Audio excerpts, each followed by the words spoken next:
Hello, welcome back to Average Guy Reviews. Right now, it's a little bit past 2 a.m., but I've been up all night playing Soul Calibur Broken Destiny on the PSP.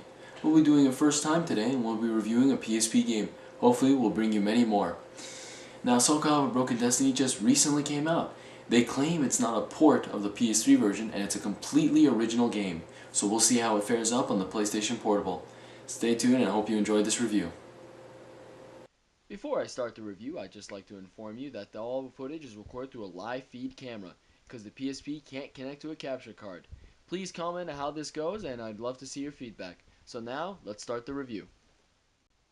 Now when it comes to the graphics of the game, it really pushes the PSP to its limits. It's way above PS2 quality and almost to that of a PS3 and 360 quality. They're unbelievable graphics and it's so hard to believe that it's actually on a handheld. The character models are very well detailed and amazing. The environments are beautiful as always. And especially when the over-the-top moves start coming into play, it really looks outstanding. This is how PSP games should be played. Top-notch graphics and great detail.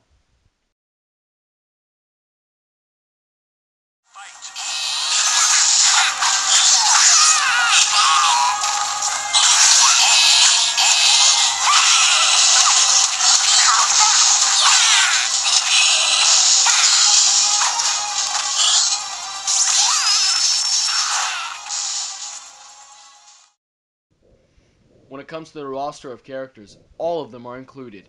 But the Star Wars characters, such as Yoda, Vader, and the Apprentice, are missing. Luckily, to compensate for this, Broken Destiny has added exclusive characters only on the PSP, such as Kratos from the God of War series, and you know that can only lead to awesomeness, and Daphne, a sly, stylish assassin who seems to run with his pelvis first.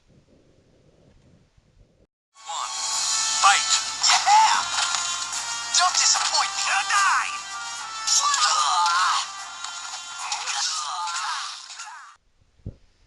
Also to add to the roster is the character creation, which was in the console versions and now also on the PSP.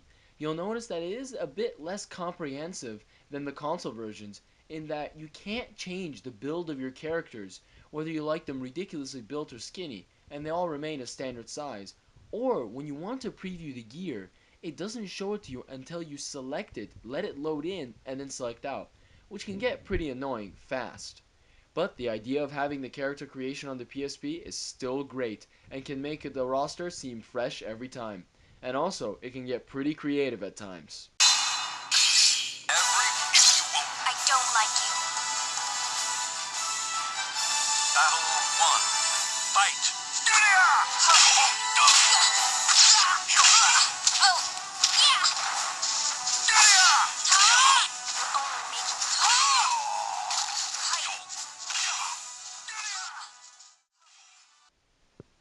When it comes to the gameplay, it has retained all the features on that of the consoles. You still have the ring outs, you still have the damageable equipment, and the critical finisher. There is nothing missing and it's almost identical to that of the console port.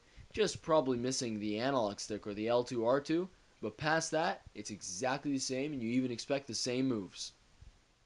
When it comes to the AI of the game, they're actually pretty tough. The game was more geared toward players who were more familiar with the Soul Calibur series and more familiar with the moveset for some of the characters.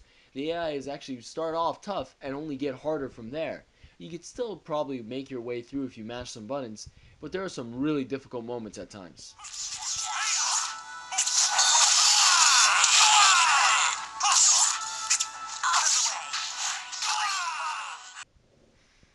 Now let's get into the game modes.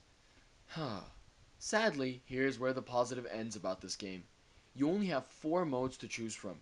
Quick Match, where you select any character and fight any randomly generated AI.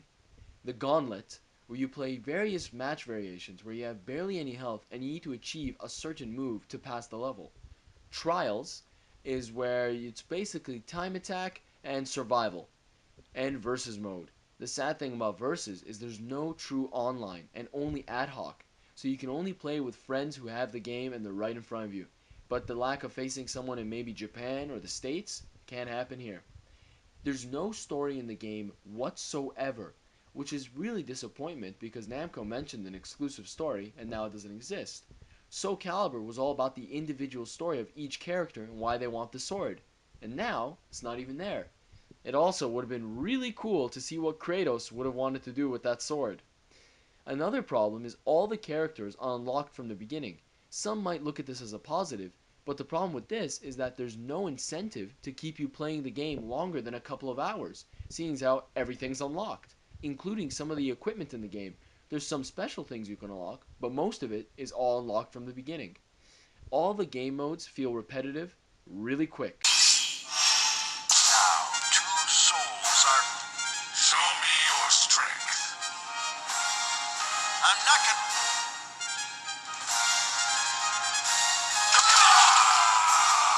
Mission failed.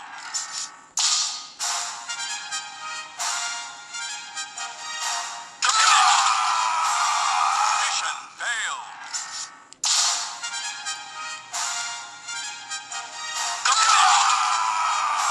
Mission failed. All of them are about getting high scores to show to yourself, since there's no online or leaderboards. So really, if you have a friend beside you and you achieve a high score and start bragging in their face, there's nothing to really feel proud of that besides maybe your mom giving you a hug. But no leaderboards and no online, this game doesn't last you any longer than a few hours, which is a real disappointment. All in all, it's a great PSP game. It does have amazing graphics and it captures the Soul Calibur feel true and true. But the problem is, the lack of an online mode and the really lackluster single player can hinder the longevity of the game. So we'll give this game a rent.